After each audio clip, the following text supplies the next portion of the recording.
Next, from Springfield, Speaker of the House Michael Madigan holds a press conference in which he speaks, among other things, what he believes to be the political extremism of Governor Rauner. This runs about 25 minutes. All right, I have no opening remarks. I'm just available for questions. Yet again, you were the star of the Republican show, it seems, and their button as well. Can you, again, just address that? And have you gotten any flack from any Democrats to say, hey, we're taking so much heat because of you, or it sounds like a lot of applause in there? Well, as I understand it, the Republicans were talking in terms of term limits and connecting me with term limits. And my position on term limits has been straightforward for a long time. I support term limits as administered by the voters.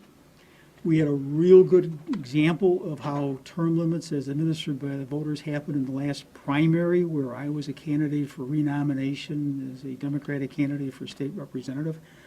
The Rauner Republicans spent over $1 million to try and defeat me in my district, and they failed.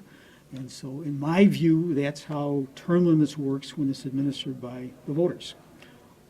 Rauner Republicans spend $1 million in a Democratic primary in my House district. They failed. I got 65% of the vote. Mr. Speaker, what do you make of this idea from the governor about this machine that Democrats run that he says has run state government into the ground and is even responsible for violence in the city of Chicago? Well, you're familiar with the governor. You know, he as I said inside in this meeting, he deals in the extreme. So in terms of the Illinois budget making, he attempted to deal in the extreme. In terms of his politics and his campaigning, he deals in the extreme. And I've said consistently that in my judgment, the people of Illinois are not extreme people. They're mainstream people. And when we get to the election in November, I think Illinoisans are going to vote to reject extremism of Trump and the extremism of Rauner. Yesterday, Leader Durkin said that before Democrats try to claim the middle class as their own, that they should apologize to the middle class for what you've done to them. Any thoughts there? I would just go back to the extreme Rauner agenda, which would reduce the benefit levels in workers' compensation, deny the right to public workers to engage in collective bargaining on wages, But you're talking about and going forward. repeal You're the talking about prevailing history. wage for those that work in the construction industry. That's their agenda. That's what they want to do. They're very open about that. They don't keep any secrets. My view is that's against the middle class. That's against the recent history of America. I'm not going to support a government being used to lower the wages and the standard of living of the middle class, or to drive injured workers to welfare or to the emergency room. The governor also says that he's going to field the biggest ground game that's ever been seen in Illinois House races, and Democrats are going to be hit with something the likes of which have never been. I expect that Illinoisans will field a ground game in opposition to the extremism of Trump and in opposition to the extremism of Rauner. So everybody ought to just take it all in. And once we get to Election Day, I think Illinoisans, everyday Illinoisans will launch a ground game to move away from extremism and settle into moderation. Excuse me, Mr. Speaker, you had said in there that the governor's acceptance of a stopgap was an admittance of failure on his part. Yeah. He has said, though, that he's prepared to pick up the turnaround agenda again after November. So where does that leave us in a few months? Well, I think that's something that you could spend some time with the governor. And you could argue to the governor that there's a history here. And you can learn from history or you cannot learn from history. And he could learn from history that Illinois is not ready for his extreme agenda. Illinois is not ready for a Rauner extreme agenda which reduces the wages and the standard of living of the middle class and sends injured workers to welfare and the emergency room. Mr. Speaker, Senator Durbin today said again that he's focused on this campaign with Secretary Clinton and the other Democratic candidates, but he also was highly critical of Governor Rauner and the direction in which he's moving the state. Do you think he would make an excellent opponent for Governor Rauner in a couple of years? You're trying to take me into the next governor's election, and I'm really focused on today. But you're focused on this governor and trying to defeat him. and the ordinary, everyday Illinoisan ground game in the November election, which I think will be formidable. One of the things the governor repeated yesterday is the cronyism, the insider deals, and all of that stuff. It's basically saying that Democrats and the special interests who support them are doing this for themselves and not for the people. He said that he talked again about how some of the top Democrats make money off property taxes. Is this true? Do you respond to it? Is it useful in the fight? Again, I think what you'll find is that a combination of Trump extremism and Rauner extremism is going to be responsible for a very formidable Sir, I'm sorry, ground I can't hear you. game. I'm sorry, I can't hear you. Okay. It will be responsible for the formation of a very formidable ground game in the November election, which will reject the extremism of Trump, the extremism of Rauner, and state very explicitly that Illinois wants to move in moderation. Given the fact that you just told this, the Democratic breakfast again, that we are going to stand strong against what you call the extreme changes that Rauner wants, the agenda, and that he says that after the election he's hoping to push forward turnaround agenda, are we going to go 4 years with no budget because of this? What happens after the election, no matter who wins or doesn't win seats? Let me go back to what I said through the last year and a half. Everybody should be reasonable. Everybody should function in moderation. Illinois has a history of Republican governors and Democratic legislatures working together, working in reasonable terms, working in moderation. So Governor Thompson, for a big majority of his time, worked with a Democratic legislature. Governor Edgar worked with a Democratic legislature. Governor Ryan worked with a Democratic legislature. Both sides were reasonable. Both recognized that each had their legitimate positions to be advanced, and they ought to be advanced. But there ought to be some coming together in the middle. And that's what happened under previous Republican governors. It could happen here. But again, Illinois is not interested in extremism. Illinois is not interested in the Trump extremism. Illinois is not interested in the Rauner extremism. Speaker, one of the Republican committeemen talked for a while yesterday morning about, as Bernie was saying, your law practice and this notion that it's not illegal, but that it's not right for somebody in your position to be making a living that way in addition to being speaker. So is that just something that a regular person, that you're advantaged by because you're a top politician in this state? None other than the Chicago Tribune examined 20 years of filings by my law office. And by the way, any filing done by my law office is a public record because they're filed with the local assessor, they're filed with the Board of Review. So it's all a public record. And the Tribune assigned 4 to 5 reporters. They spent a great deal of time examining 20 years of filings, and one of them said to Steve Brown, "We never found any impropriety here. We never found an instance where someone said, we're going to retain your office to get some advantage with state government or going the other way." It just never happened. And there's a person right here who can speak to all of this. Mr. Speaker, the Republicans are spending an awful lot of money around the state trying to tie members of your caucus and members of the Democratic caucus in the other chamber to you, going on TV since May with commercials. Yeah. How is the Democratic Party going to respond to that in the coming days? They're doing that because they don't want to talk about themselves. They don't want to talk about the record of the Republican Party nationally, the record of the Republican Party here in Illinois, because they know that the National Republican Party under Trump and the Illinois Republican Party under Rauner is a Republican Party of extremism, and that Illinoisans are prepared to reject extremism. So naturally, they don't want to talk about themselves, they want to talk about somebody else. My judgment is, Illinoisans are intelligent people. They'll take it all in, and then on Election Day in November, they'll vote against the extremism of Trump, the extremism of Rauner. They'll vote for moderation. Has the party had to adjust its strategy? I mean, the governor brought unprecedented resources to the table for his party. What has your party had to do to respond to that? We're going to carry our message of protection of the middle class, protection of wage levels and standard of living of the middle class, protection of injured workers. That's going to be our message, and we're going to carry a message of responsible budget making. And we're going to carry a message which would say that we don't think that the people that I set out in my remarks earlier should be held hostage because someone's trying to advance a radical extreme agenda. As you know, Dan Proft has started a series of newspapers across the state. There was one in Southern Illinois. You were in the headline. It's like Madigan blocks help to the middle class or something. Do you have any opinion of those? I'm not exactly sure how they're funded. What do you know, and do you have? That's all part of Rauner Republicanism. That's all part of Rauner Republicanism. The people that were against me in my Democratic primary in my district were Rauner Republicans. The $1 million that was brought into my district in the Democratic primary came from Rauner Republicans. That's all part of their method.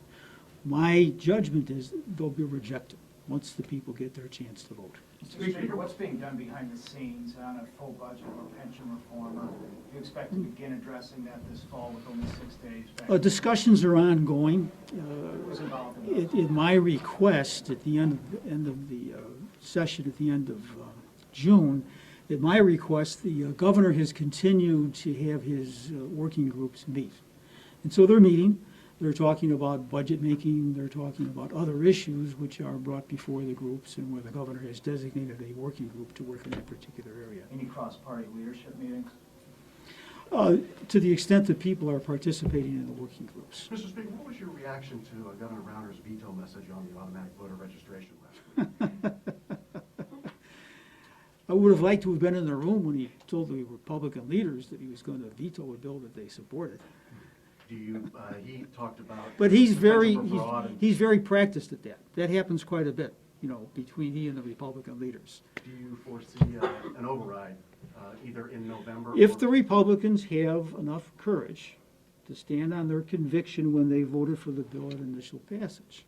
So there were numerous Republicans that voted for that bill on initial passage. When there's a motion to override, they'll have an opportunity to show who they're with their conviction at the time of initial passage or after they've had some conversations with the governor, Is there any chance agents of the governor. Is there any chance of a special session that would do the override in time to get the 700,000 voters back on the rolls? The effective date on the bill is January of 17. So you see, if there were an override today, the bill would not be in place for this November election. I thought there was a component about, David Orr was talking about 700,000 incorrectly registered voters would instantly be eligible to vote in November if the bill were. I asked my staff, what's the effective date of the bill? And it was January 17. Mr. Speaker, you're trying to tie together Mr. Trump and Mr. Rauner. No, I'm not trying. They are. They're Okay, tied well, together. you're- There's full documentation. Okay, well, you're Excuse saying me, that they just one share- second. There's Okay. full documentation that Rauner supports Trump. Now, Rauner is working to destroy all that evidence. He's trying to run away from it. But he committed to support Trump. There are two peas in a pot. They're joined at the hip. Talk about What the documentation. What? Full media statements and full media reports. I mean, you'd believe the media, wouldn't you? Yeah, well, Sometimes. what do you make though of the governor repeatedly trying not to say whether he supports Trump? We asked him just yesterday and he refuses to say. Why do you think He that won't is? even say Trump's name. It's like Voldemort to say, he who shall not be named. Yeah, right, sure. People yesterday said that Hillary Clinton will also hurt, and perhaps in Southern Illinois districts where Trump might be more popular. Are you fully in support of Hillary Clinton, and how do you think she will play in? What's that name again? I heard it was Hillary. I support Hillary Clinton. I'm going to support her right through the election. I think she's going to carry Illinois. I think she's going to be the next president of the United States. Will it hurt Democrats downstate potentially though to have her at the top of the ticket? I don't think so because, in America there's always a choice.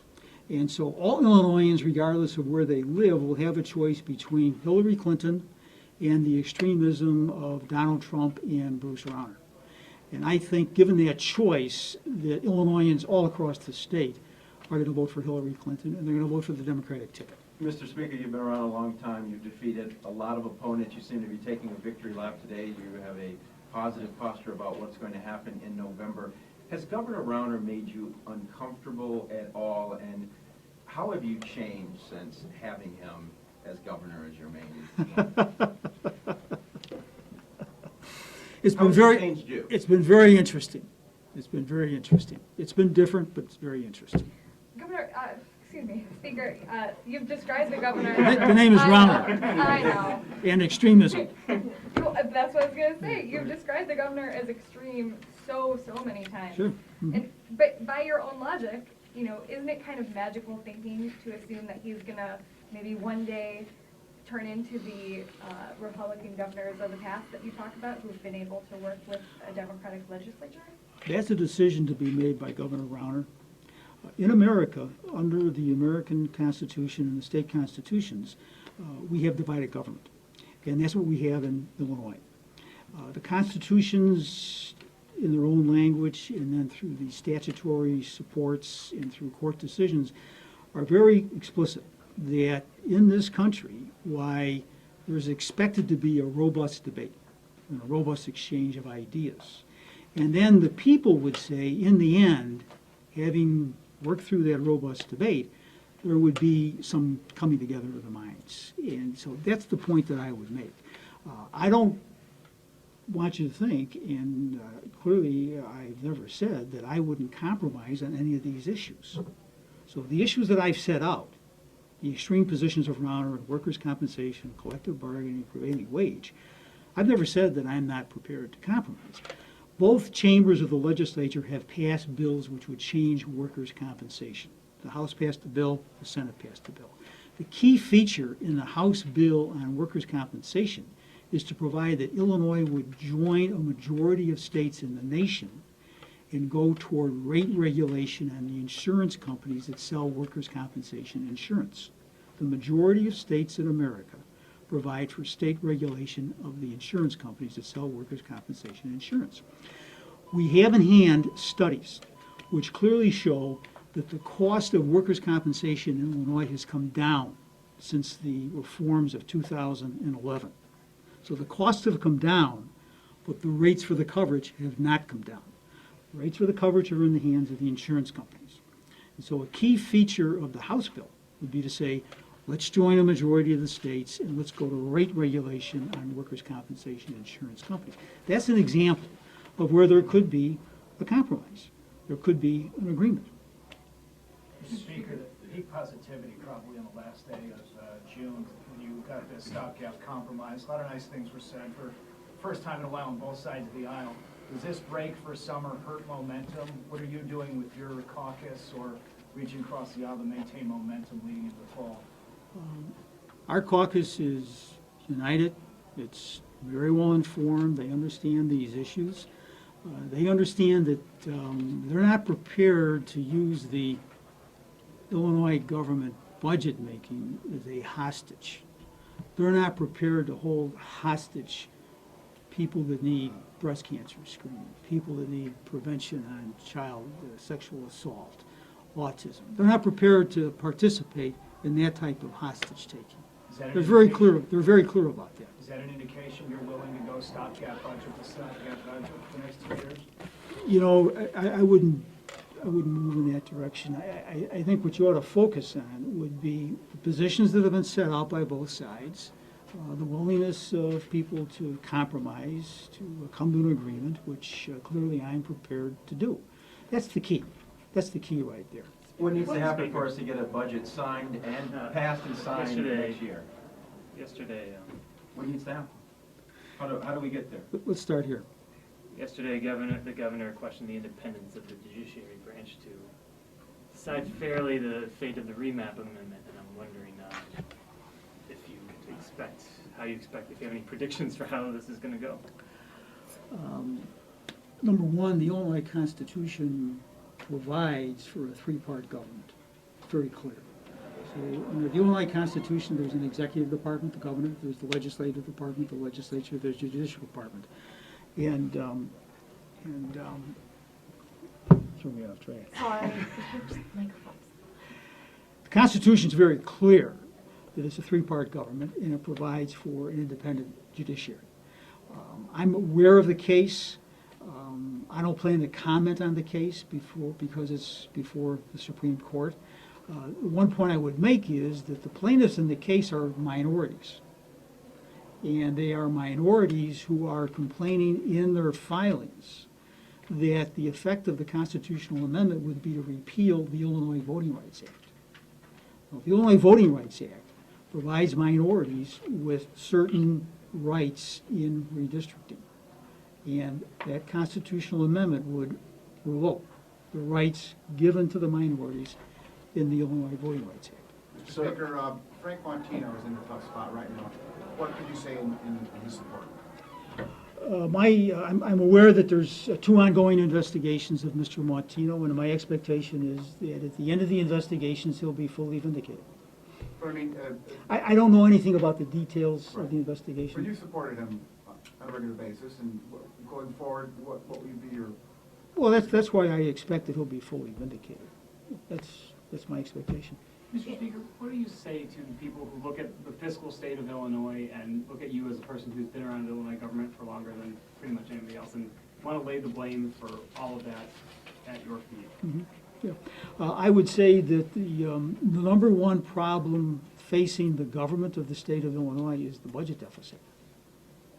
The number one problem facing the government of Illinois is not workers' compensation, it's not collective bargaining, it's not prevailing wage, it's the budget deficit. And after you layer on top of the current budget deficit structural deficits which have been carried forward, and you layer on top the aggregate debt load of the state, which is about $34 billion, and you layer on top of that the interfund borrowing that was done and will have to be repaid, and the fact that Comptroller Munger has stated that she expects sometime during the summer that the amount of unpaid bills will reach about $10 billion. I think all of that says that we ought to get about the business of balancing the budget. And I've said consistently, I don't think you can just cut your way out of the budget deficit problem. I think you need a balanced approach. You need some cuts, you need some new revenue. And that's where I would say that if you want to talk about new revenue, let's talk about taxation of millionaires. Can you just once again explain your involvement with the remap case? Obviously, with Mike Casper there as the attorney and a lot of the allies as part of it, are you really not involved? I'm not a party to the case, and as I said earlier, most of the parties to the case, most of the plaintiffs to the case are minorities, okay? Minorities that are parties to that case clearly see the impact upon minorities that would happen as a result of that constitutional amendment. That's why they filed a lawsuit. But did you help them organize? Were you involved at all in the effort to say, hey, bring on Casper, anything like that? Again, the plaintiffs in the case, and you can go to the filing and you can see their names, they're intelligent people, and they're aware of lawyers in Illinois who are good lawyers and can make good arguments before the court system. So they found Michael Casper. Mr. Casper has a good, solid reputation as a competent lawyer, and I'm sure that's why they sought him out. Do you have any problem, sir, with the governor or the independent people who created this foundation for the fairgrounds, which was done this week and announced at the fair on Ag Day? We're interested and we're concerned with procurement rules. So had that been done under the Illinois statute, there'd be a set of procurement rules which were put in place after the Blagojevich scandal on purchasing. And we're interested to know, will this group be subject to those strong purchasing rules? And do you anticipate any action in the legislature one way or another about this? Haven't gotten to that point yet. Or are there any other options? Is it just pass a bill to say you can't do it, or what are the next steps? Well, the governor could come in before the legislature and suggest let's create this not-for-profit group. I believe the Department of Conservation has one. And let's work with the legislature and let's provide that we have good, strong procurement rules in place. Can we go back to my question? What needs to happen? How do we get a budget passed and signed? Everybody's got to be reasonable and function in moderation. Heard that. He's heard it before. He says it in his sleep. But I think we're about ready to say thank you for your time.